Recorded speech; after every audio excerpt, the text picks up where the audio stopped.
आणि आज दिनांक 25 नोव्हेंबर 2024 रोजी आपण बघू शकता इथे संविधान चौकामध्ये, संविधान चौक Nagpur, Reserve Bank of India या चौकामध्ये परमपूज्य भारतरत्न डॉक्टर बाबासाहेब आंबेडकर यांचं जे राष्ट्रीय स्मारक इथे बनलेलं आहे, इथे हे भारतीय संविधानाचं प्रास्ताविका आम्ही भारताचे लोक, भारताचे एक सार्वभौम समाजवादी व धर्मनिरपेक्ष लोकशाही गणराज्य घडवण्याचा व त्याच्या सर्व नागरिकास सामाजिक, आर्थिक व राजनैतिक न्याय, विचार, अभिव्यक्ती, विश्वास, श्रद्धा व उपासना यांचे स्वातंत्र्य, दर्जाची व संधीची समानता निश्चितपणे प्राप्त करून देण्याचा आणि त्या सर्वांमध्ये व्यक्तींची प्रतिष्ठा व राष्ट्राची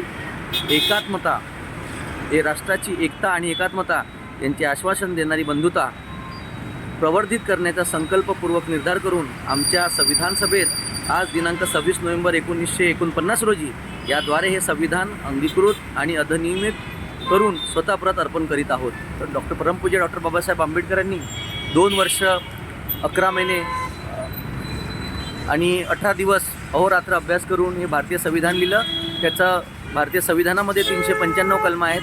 त्यापैकी सर्वात पहिलं प्रथम पेज जे आहे त्याच्यामध्ये आम्ही हा शब्द म्हणजे आम्ही भारताचे लोक, आम्ही भारताचे एक सार्वभौम म्हणजे सर्वभौम, सर्व एकत्र एक समान ही भावना जोपासणारे आणि हे न्याय हक्क देणारे एकमेव असे आमचे परमपूज्य भारतरत्न, विश्वरत्न, क्रांतीसूर्य, बोधिसत्व, कायदेपंडित, अर्थशास्त्रज्ञ डॉक्टर बाबासाहेब आंबेडकर यांनी उद्या 26 नोव्हेंबर 1949 रोजी संविधान जे आहे ते सोपविले सभेमध्ये आणि ते संविधान लागू झाले 26 जानेवारी 1950 रोजी.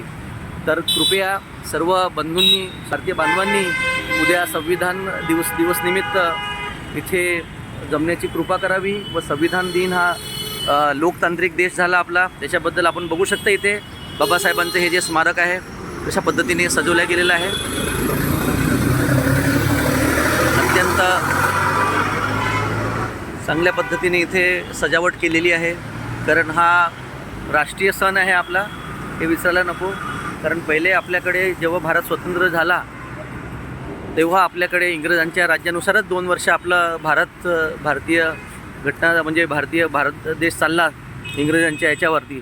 जेव्हा परमपूज्य बाबासाहेब आंबेडकर यांनी भारतीय संविधान लिहिले त्याच्यानंतरच त्याची लोकतांत्रिक देश हा झाला आणि त्याच्यानंतरच आपला भारत देश भारतीय घटनेवर चालतो आहे. तर करिता या महामानवाला विनम्र अभिवादन करतोय. जय भीम, जय भारत, जय भारतीय संविधान.